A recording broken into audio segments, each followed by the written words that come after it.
if you could just give just a little brief blurb of, who you are, I would love that for my readers. Certainly. My name is Danielle Smith, and my primary website is extraordinarymommy.com. We've been talking a little bit today about my book, Mom Incorporated, which is a guide to business and baby, which I co-authored with Eliza Sherman. And I actually have a new book coming out in 2 weeks, which is Social Media Engagement for Dummies. Awesome. I'll be checking that one out. And then one thing that caught my eye in the blurb that was sent to me was that you mentioned that you get your kids involved in the cooking, or I'm presuming the cooking or the shopping. What do you recommend in terms of that? Because I mean, I'm busy with my blog and my business, and when it comes to getting the kids involved, it's like, get out of my way almost. You know what I mean? Well, I think it's really important to get your kids involved, because for me, I subscribe to the theory that my kids do as I do, not do as I say. So I want my children to eat healthy.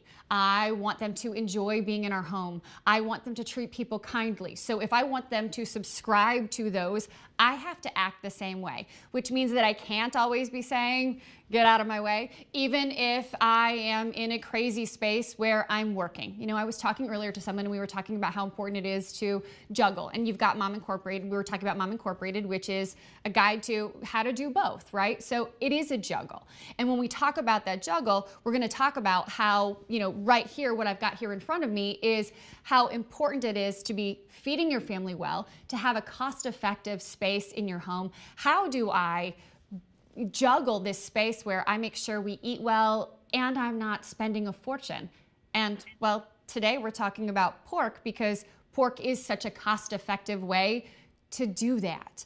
USDA says just this week it's 62% less expensive to buy a New York pork chop than it is to buy a New York strip steak. And it's 64% less expensive to buy a porterhouse pork chop than it is to buy a porterhouse steak. When I buy those dishes, I have my kids come with me, not only to the grocery store, but then I also have them help me prepare the dishes. They're far more likely to eat what I prepare for them if they see the process and they get involved. Right. And so when you say you get them involved with the cooking process, what do you actually have them do?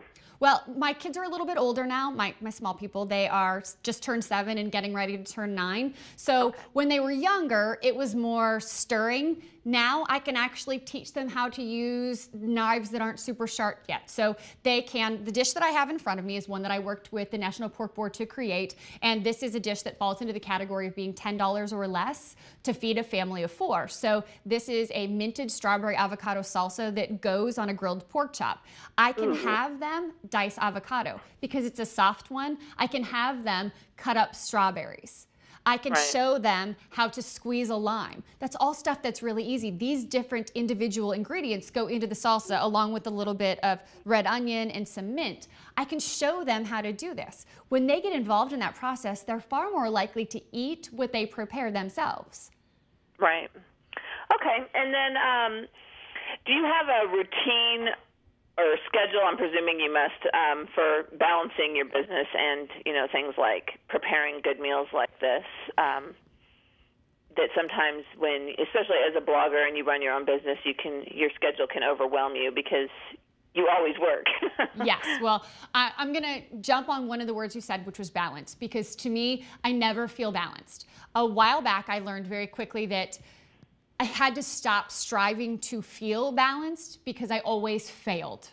So I juggle. I recognize that I am never a stellar mom at the exact same time that I'm stellar at running my business. Because if I'm trying to be balanced, right now while I'm talking to you, I'm also checking my phone to see how my kids are doing. But I'm not. I'm here and I'm present and I'm working with you right now. And then later on today at some point, I'll check in with my kids and I'll talk to them. Last night I got messages from my daughter, Mommy, I miss you.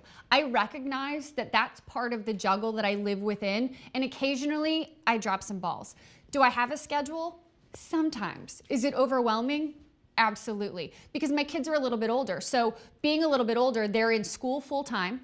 That's a perk for me. That actually, when they were younger, I worked until 3:30 in the morning.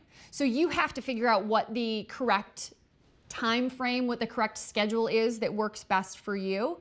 So for me, I found that preparing meals works for me when I incorporate something like pork, not only do I find that I am feeding my family something that is healthy for them, but I am saving money, which, by the way, is a good thing for my business. Yeah. But it also is a good bonding time because I'm getting to spend time with them. So that's some quality time with them, and I'm sort of killing a whole bunch of birds with one stone. Okay, great. And then back to the pork subject.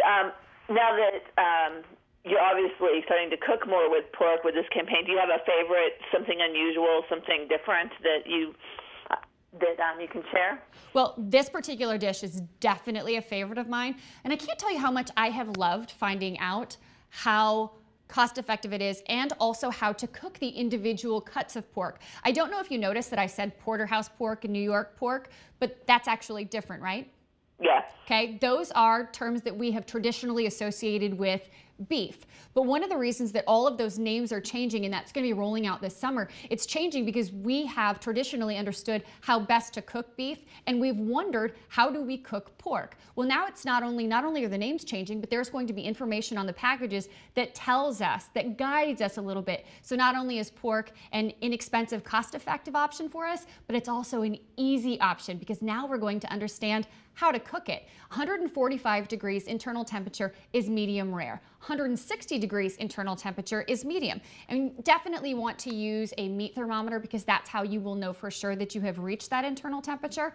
But if you are someone that likes your meat to be medium rare or medium, then you'll know that that's likely how you will enjoy your pork as well. Again, the meat thermometer is really important. You'll let it sit for about 3 minutes and then it'll marinate in its own juices and you'll have a very tender piece of meat. I prefer the New York cut, New York pork chop. It's one of our favorites. Interesting. Well, thank you very much, and I look forward to seeing the recipes that'll be rolling out too. That sounds very exciting. We are very excited about those. Thank you so much for having me. Thank you.